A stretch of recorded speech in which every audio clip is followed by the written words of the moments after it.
ఇప్పుడు చూసుకున్నట్టయితే అరవ శ్రీధర్, వీణ ఈ కేసు చూస్తుంటే రోజు ఒక వీడియో అయితే బయటకు వస్తుంది వాళ్ళకి సంబంధించింది. అండ్ అట్లనే చూస్తే ఇది మానవ హక్కులు అంటే జాతీయ మానవ హక్కుల వరకు కూడా వెళ్ళింది, ఢిల్లీ వరకు. సో ఇప్పుడు మరి ఇందులో తను చెప్పేది ఏంటంటే, శ్రీధర్ చెప్పేది ఏంటంటే ఇదంతా మార్ఫుడ్ డీప్ ఫేక్ వీడియోస్ అని చెప్పేసి మాట్లాడుతుంది. తను వచ్చేసి నన్ను నమ్మించి మోసం చేస్తాడు, పెళ్లి చేసుకుంటా అని చెప్పేసి మోసం చేశాడని తను చెప్తుంది. ఇది అసలు ఇందులో ఎవరిది నిజం ఎవరిది అబద్ధం అంటారు మేము? అసలు ఇందులో నిజాలు ఉన్నాయంటారు? అసలు దొందే అండి. ఒకటి ఇసుక తక్కడ, ఒకటి పేడ తక్కడ, ఇద్దరు తక్కువ వాళ్ళు కాదు. కాకపోతే ఈమె మహిళ కాబట్టి ఆమెని మనం ఆమె వైపు ఉండాలా, లేదు ఆమె గురించి కొంచెం సాఫ్ట్గా ఆలోచించాలా అంటే నేను అలా కాదు. మహిళ అయినా కావచ్చు, పురుషుడైనా కావచ్చు, చట్టానికి వ్యతిరేకంగా ఎవరు వెళ్ళినా అది నేరమే. ఇక్కడ ఇద్దరూ చట్టానికి వ్యతిరేకంగా వెళ్ళారు. ఎట్లా అంటే ప్రేమించుకోవడము, వ్యక్తిగత సంబంధాల్లోకి వెళ్ళడము, అవన్నీ వాటన్నిటి గురించి జడ్జి చేయడానికి నేను కూర్చోలే ఇక్కడ. కాకపోతే ఏ రిలేషన్షిప్లోకైనా వెళ్ళడానికి మీకున్న అర్హతలు ఏంటి అనేది మాట్లాడటమే నా పని. అలాగే ఇక్కడ ఎవరు ఎక్కువ మోతాదు నేరం, ఇక్కడ ఎవరి వల్ల సమాజానికి ఎక్కువ నష్టము అంటే ఒక ఎమ్మెల్యే వల్లే.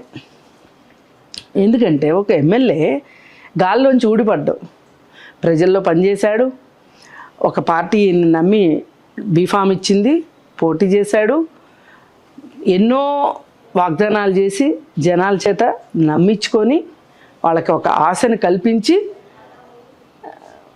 ఓట్లు వేయించుకుని గెలిచాడు.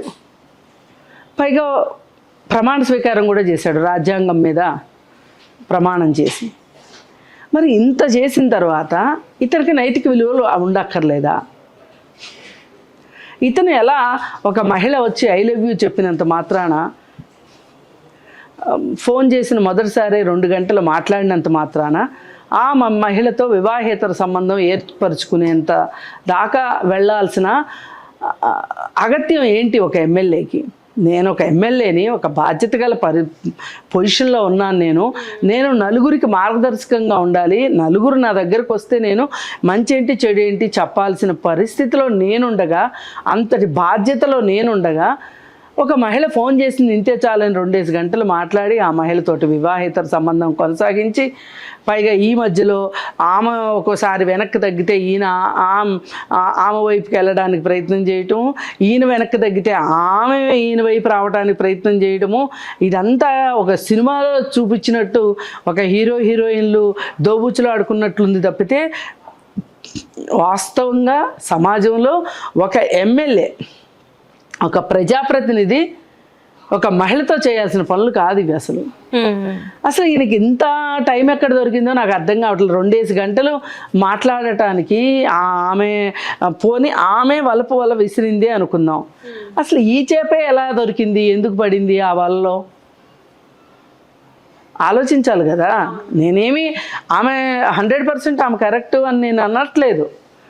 అదే ఆమెను మాట్లాడేదే, ఇతని గురించి మాట్లాడేది.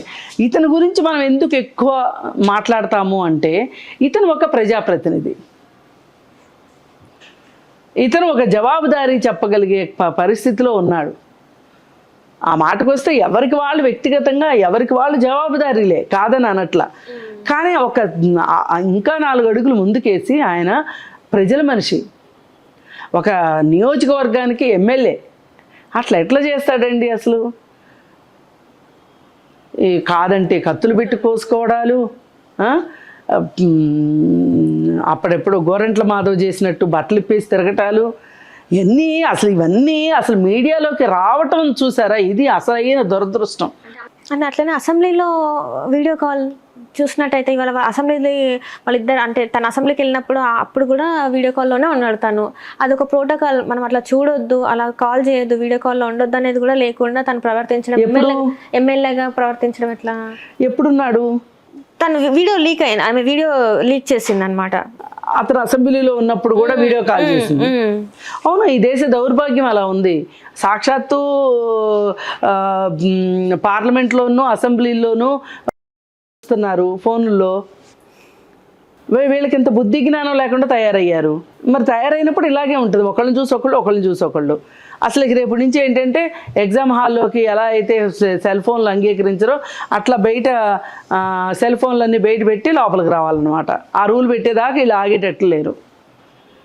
చీ ఇట్లాంటి ప్రజాప్రతినిధులు వస్తారు అని అయితే అనుకోవట్లేదు. అంటే రాజ్యాంగబద్ధంగా వీళ్ళెవ్వరు కూడా రాజ్యాంగాన్ని ఉల్లంఘించి వీళ్ళందరూ అంతే. ఇట్లా చేసేవాళ్ళు ఎవరైనా సరే రాజ్యాంగబద్ధంగా అసలు వాళ్ళకున్న బాధ్యతలు ఏంటి, ఒక ప్రజాప్రతినిధిగా ఉన్న బాధ్యతలు ఏంటి అనేది తెలుసుకుంటే కనుక ఇట్లా చేయరు ఎవరు కూడా. నియోజకవర్గంలో ఎన్నో ప్రాబ్లమ్స్ ఉన్నాయి, అవన్నీ పట్టించుకోకుండా వాటి గురించి ఆలోచించకుండా ఎంతసేపు వీళ్ళు ఇట్లాంటి వ్యవహారాలలో ఉండడం అనేది చాలా. వీళ్ళు బాధ్యతగా లేరు. అసలు వీళ్ళిద్దరికి ఏం న్యాయం చెప్తాను చెప్పండి. అంటే తను అనేది ఏంటంటే ఇంతకుముందు సర్పంచ్ ఉన్నాను, నా క్యారెక్టర్ గురించి అడిగితే అందరికి అర్థమవుతుంది, నేను కాదు, నేను అసలు ఎందుకు అట్లా చేస్తా అని చెప్పి తను అంటున్నాను. ఒకటమ్మా, వీడియో కాల్ మాట్లాడావా లేదా ఆమెతో? అసలు అసెంబ్లీలో కూడా వీడియో కాల్ మాట్లాడేంత సన్నిహితత్వం మీకు ఎందుకు ఉంది? అసలు ఆమె అంత ఎమర్జెన్సీలో ఉందా? ఉంటే మీ పిఏ ఏమయ్యాడు, మీ పిఎస్ ఏమయ్యాడు, మీ అసిస్టెంట్లు ఏమయ్యారు? వాళ్ళు టేక్ కేర్ చేయరా? అసలు నువ్వు అసెంబ్లీలో ఆమెతో ఫోన్ మాట్లాడాల్సిన అవసరం ఏంటి? అంటే ఆమెతో నీకు సంబంధ బాంధవ్యాలు ఉన్నాయనే కదా. ఇప్పుడు ఏదో పిల్లి పాలు తాగుతా నన్ను ఎవరు చూడట్లేదు అనుకుంటే అవదు. ఈయనందరూ చూసేసారు, అయిపోయింది. ఇంకేం మాట్లాడినా ప్రయోజనం లేదు. కాకపోతే మన దురదృష్టం ఏంటంటే ఇలాంటి వాళ్ళన మనం ప్రజాప్రతినిధులుగా ఎన్నుకుంటుంది. మన ప్రజాప్రతినిధుల స్థాయి ఇదే పైన పటారం లోన్ లోటారం. దీని గురించి ఎవరు మాట్లాడరు. అందుకని ఇక్కడ సమస్య ఎవరిది తప్పు ఎవరిది ఒప్పు అంటే నేను అదే కొండ బద్దలు కొట్టినట్టు చెప్తా. ఇద్దరు వాళ్ళ బాధ్యతల్లో వాళ్ళు లేరు. వాళ్ళు బాధ్యతలను పక్కన పెట్టేసేసి బరి తెగించేశారు.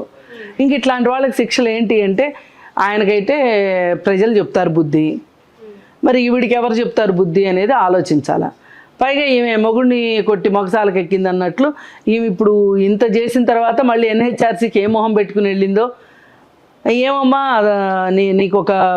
నీ భర్త విడాకులు అవ్వకోకుండా వేరే అతనితో నువ్వు రిలేషన్షిప్లోకి ఎందుకు వెళ్ళావు అంటే ఏం చెప్తుంది సమాధానం? అందరికీ ఒకటే దొరికేది సమాధానం. ఏంటి అంటే సుప్రీంకోర్టే చెప్పింది వివాహేతర సంబంధాలు తప్పు కాదు అని మొదలెడతారు.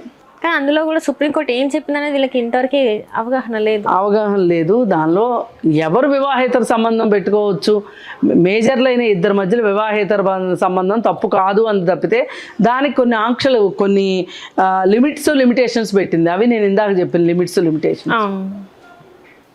నీకు పెళ్ళి అవ్వకుండా ఉండాలి, వాళ్ళకి పెళ్ళి కాకుండా ఉండాలి. ఒకవేళ పెళ్ళి అయినా కానీ విడాకులు తీసుకుని ఉండాలి.